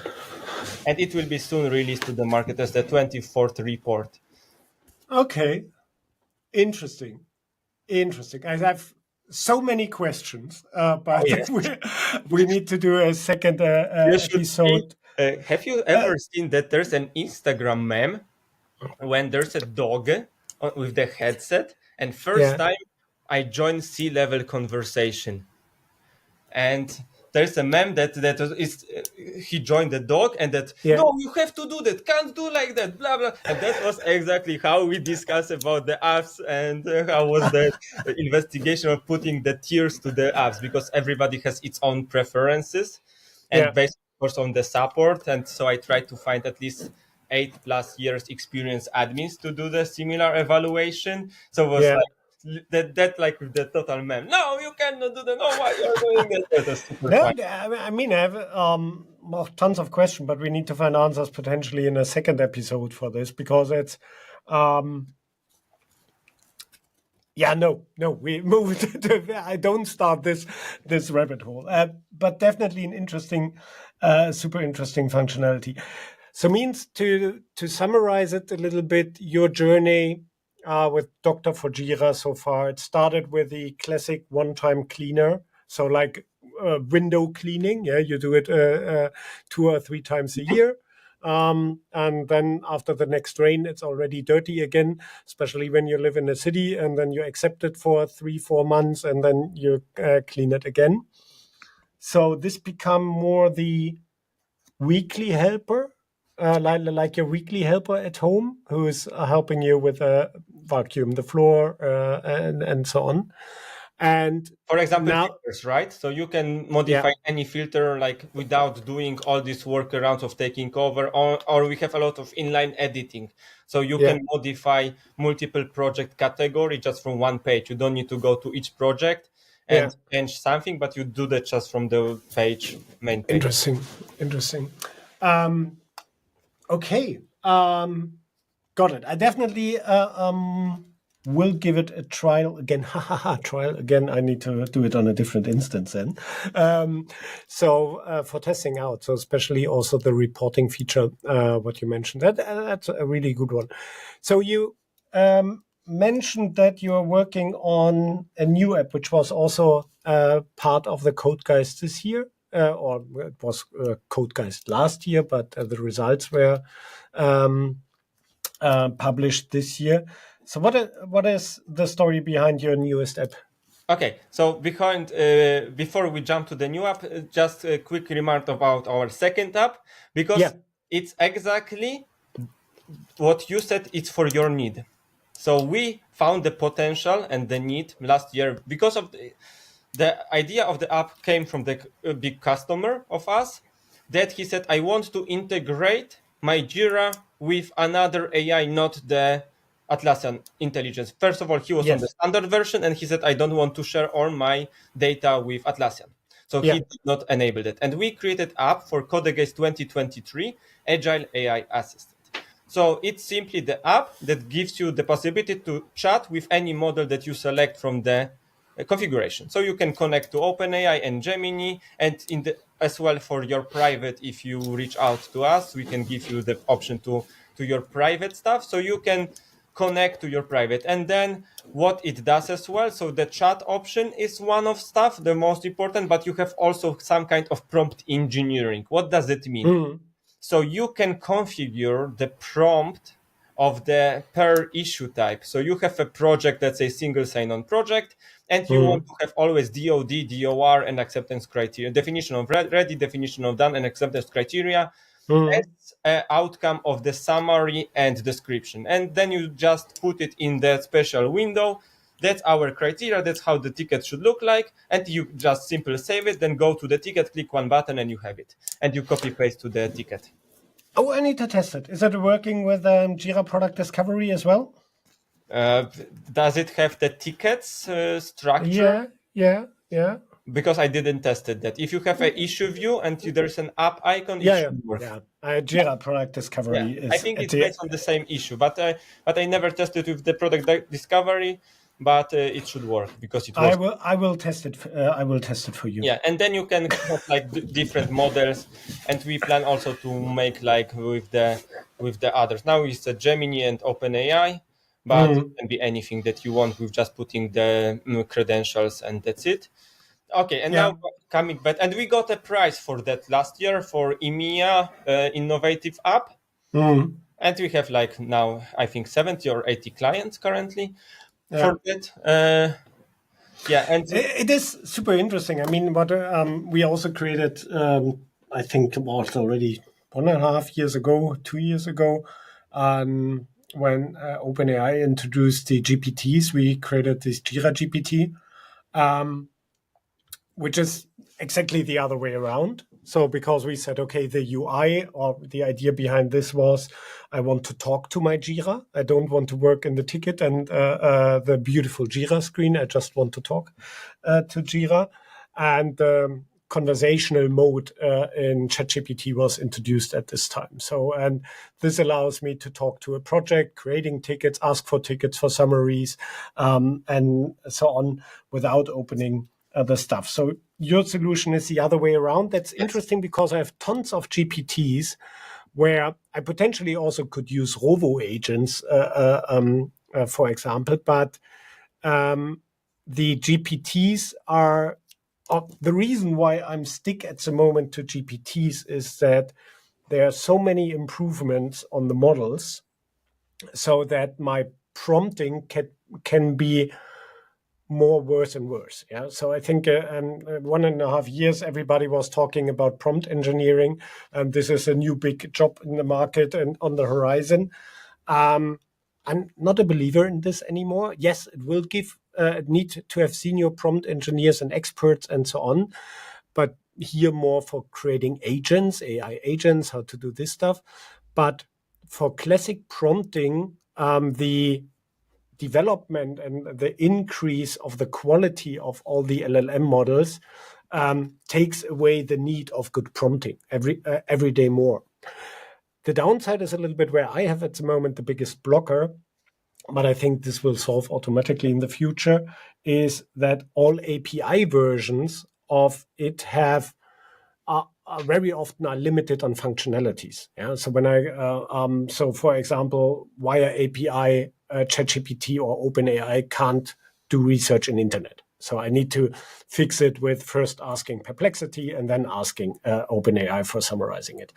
When I use the UI from ChatGPT, then it can surf in the internet, it can do deep research, it can create pictures, can read pictures, and so on. So I think that's an interesting thing for 2025, because I assume that the APIs will getting better and better. We see more and more agent models outside where agents solve completely problems. And that's then super interesting when I can connect your app with my individual created agents for solving a specific problem. Cool. Yeah, and Looking also forward to it. because most of our customers are, frankly, Germans and Yeah. Eastern South European. Yeah. Why? Because they are running on the standard, because premium is pretty expensive, and they want to have AI, and our app is like flat rate. So you can use as much as you want. If you want to have like expensive models, you need to put your own account. Yeah.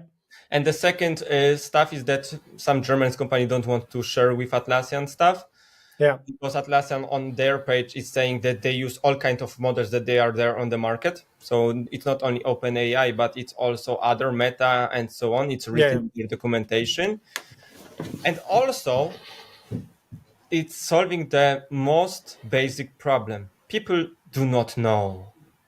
So how to use or do the proper structure. We have a like implementation of, we have like some nice conversation on Monday with the German bigger customer, maybe not that big, 700 users, and they have a policy from information and security department that every development has to have test cases and acceptance criteria.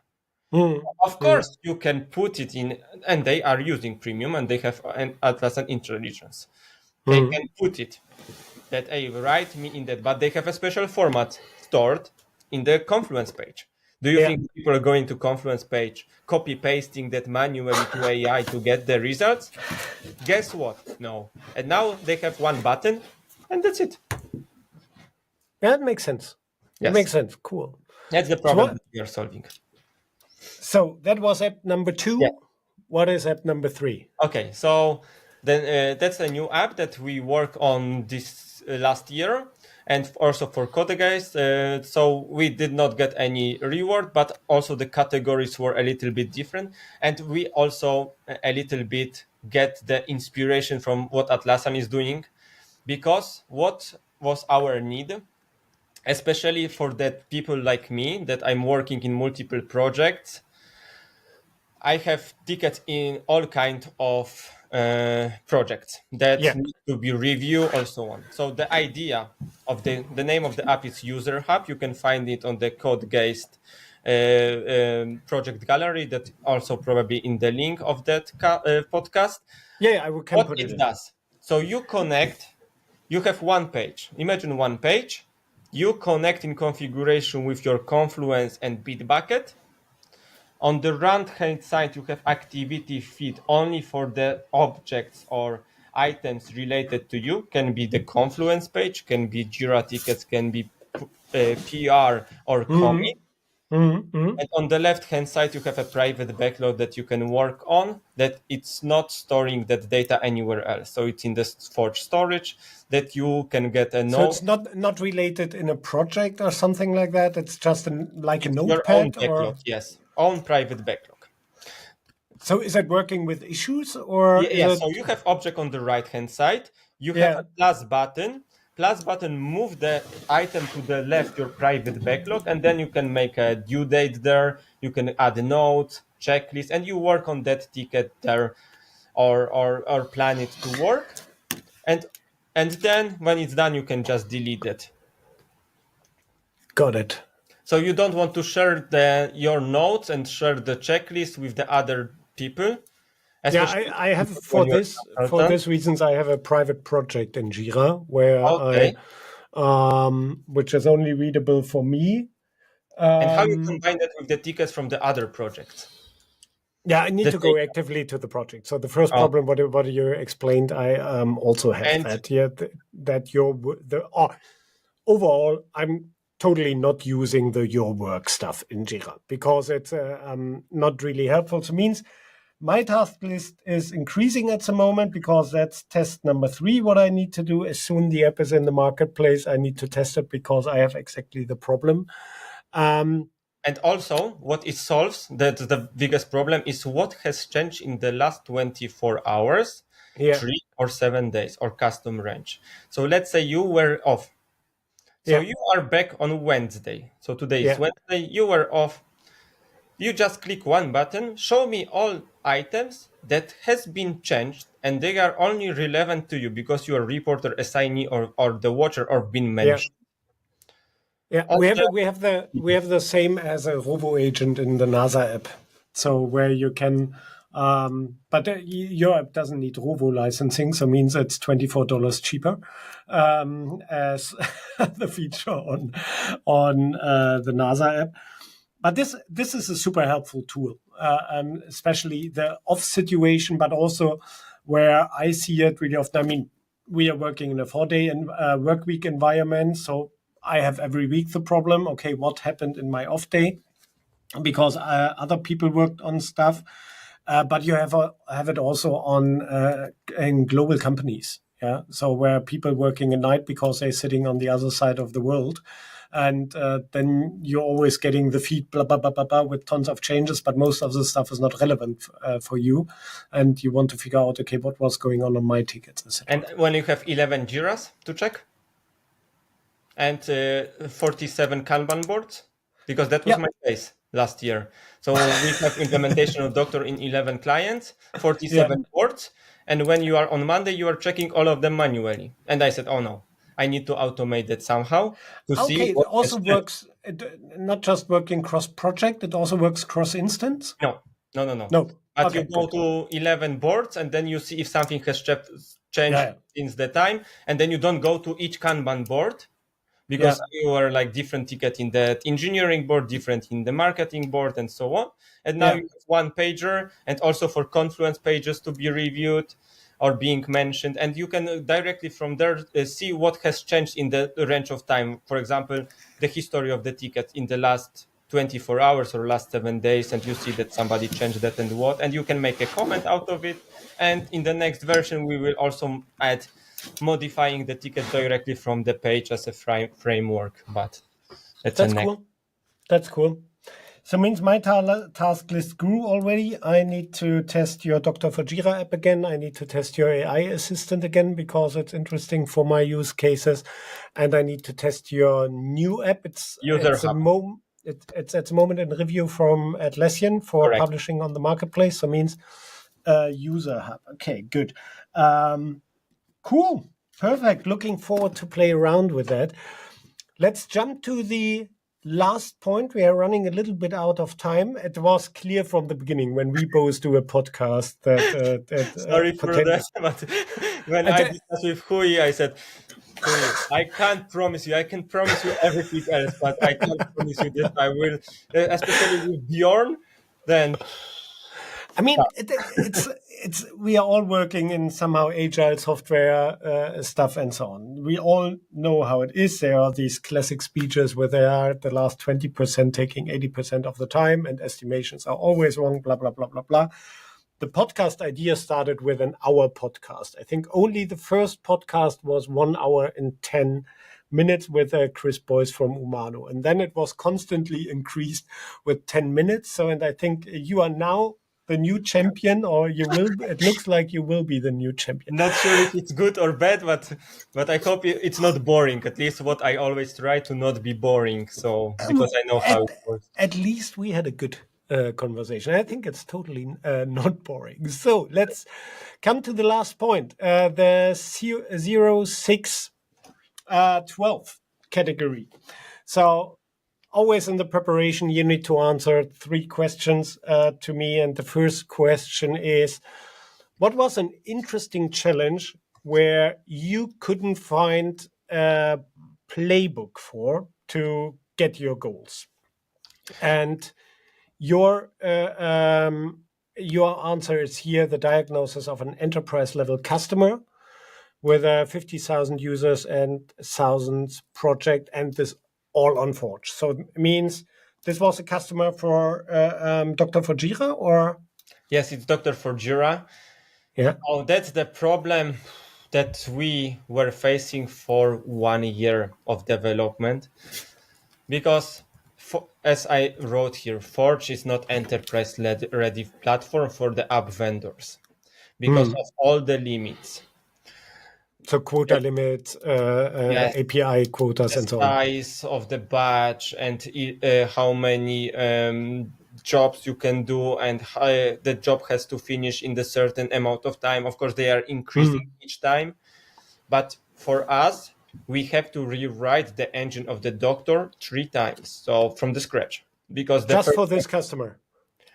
for the enterprise level customers, because we were Yeah. growing the customers, and then that customer was the latest one, and we have to again slice down the jobs to the smaller pieces, the running in the sequence, rebooting with the watchdog, because Atlassian can kill your job without any reason, and then Yeah. you need to reboot it somehow.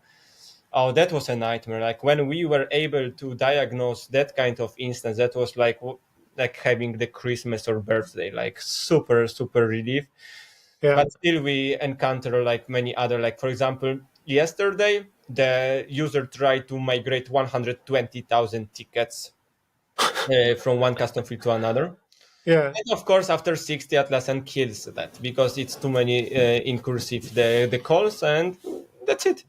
And it's done, right? So now we are trying to find the solution. Overall, like creating something in the Forge is a tough learning lesson, and we never like assume that it will be so tough, because we estimate the Doctor can be done on the Connect or data center in 3 months, and it Yeah. took us like 12 months or 14 months in total to have like really stable version. Yeah, we had the same experience with a NASA app, which is also a Forge app. I think we from our perspective, it was we made also simple mistakes. We started with probably not enough planning direct with the development, because that's a beauty what Forge explains. So you can easily start. You don't need to think about infrastructure, database stuff, blah blah blah blah blah. Everything is there. And then we run into quota limits the first time. I think our first version of the NASA app was you can use it for 1.5 days, and then the storage is full.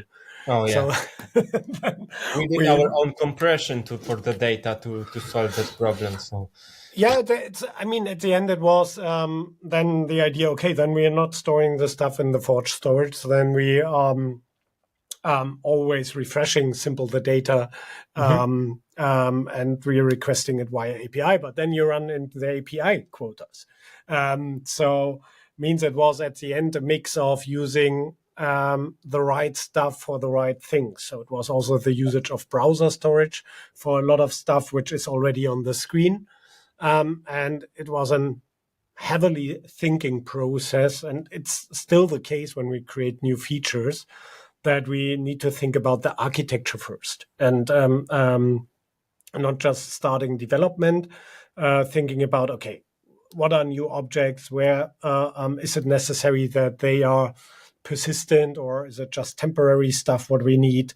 Where can we store it? How should we store it? And so on. And that's I mean, the quotas are increasing, so Forge is getting better. App Week in Brussels also promised a lot of Forge stuff. Also, the end of life of Connect is more and more introduced from Atlassian. So Forge is a way to go, but I totally agree with you. It can be at the moment, especially when you want to do really cool stuff, it could be a really painful way for the app vendor.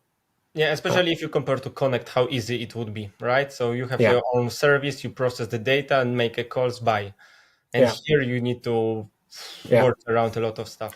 But it's getting better and better as we discussed. So finger crossed, especially what they're promising. And they are killing Connect, which is super good for me as a Forge vendor, because they will put more and more and less restriction, more and more focus on the bigger players to migrate to the Forge and being able to migrate. So what is your, I had yesterday the discussion with the developer, and I know I had many years ago the discussion with Atlassian.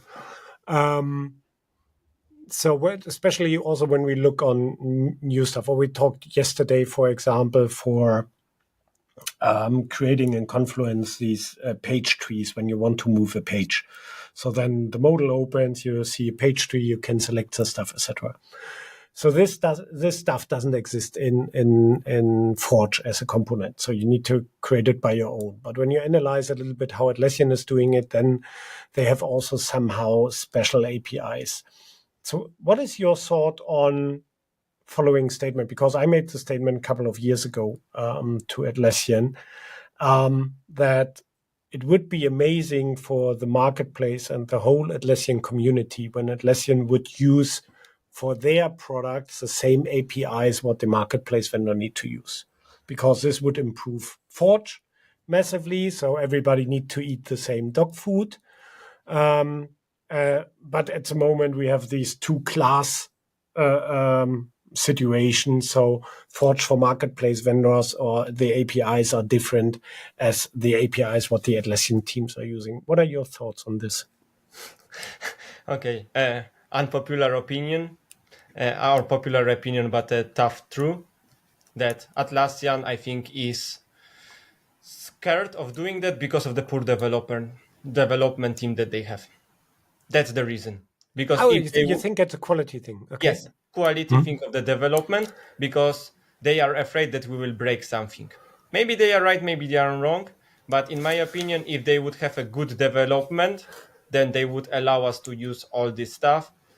But they don't trust people, and they don't trust even their own development team. That's why they are like separating and giving us like, and also what I do not like, because okay, it is what it is. I don't like it, and I think that's the reason why it's like that. But what I do not like it, that they used for some of their stuff, there's something that you cannot do. So for example, they are like some apps that they are like maybe not taking over, but utilizing the stuff that they can and the app vendor could not. For example, checklist, right? So or other stuff. So they are taking advantage, and also even discussion on the Slack channel for the vendors about non-competition, and that it's not entirely legal, that you could use stuff that the company that it's doing that cannot, right? Because it's some kind of monopoly or so on.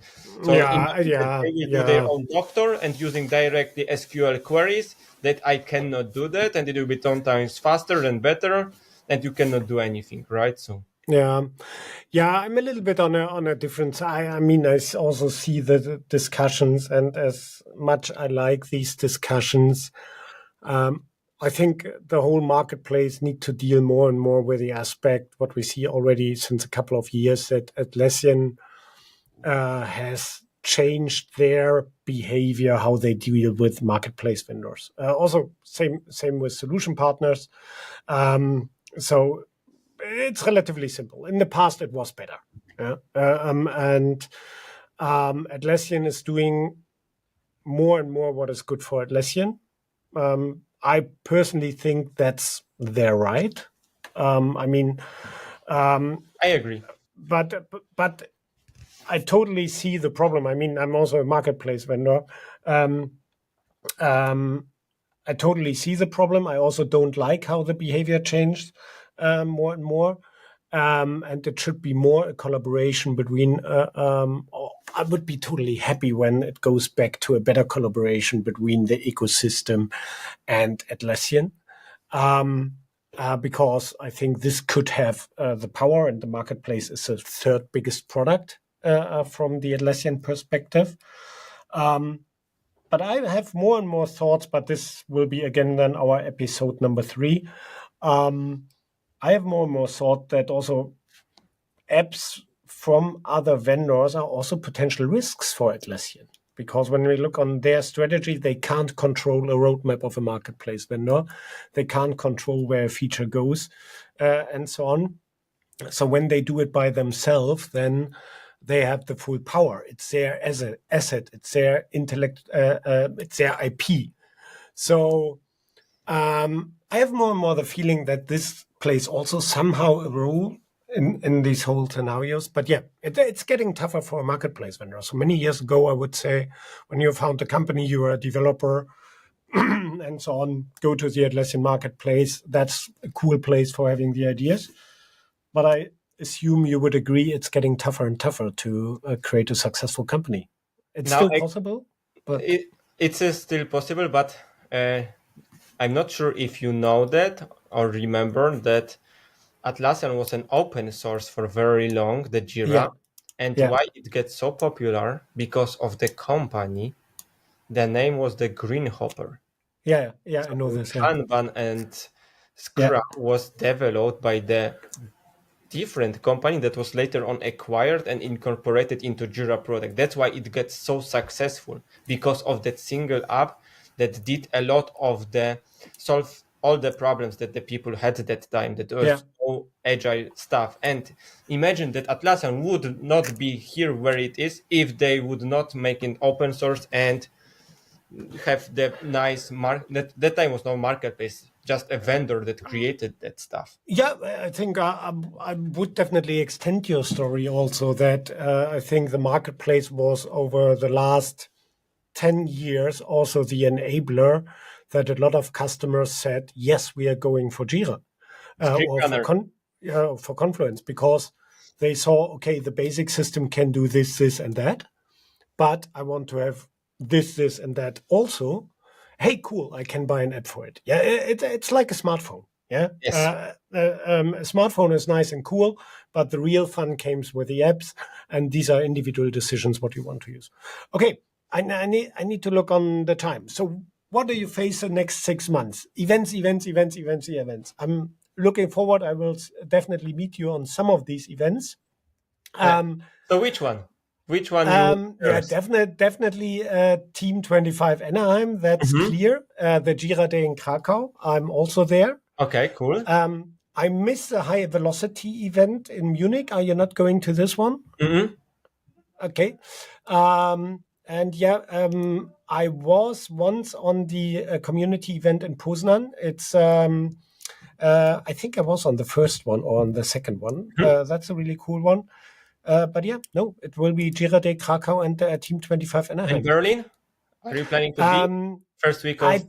I tried to be there. I have at the moment appointment conflict, but I tried to solve it. Okay. And, I would like also all of you to invite, if you are in the Berlin, Brandenburg or around, to join our community events. And you won't regret. Yeah, definitely you should do it. It's always a nice group. So where is the next event? It's an on-site event. Where is it in March? It's in the, what's the name of the solution partner in Berlin? Let me quickly check.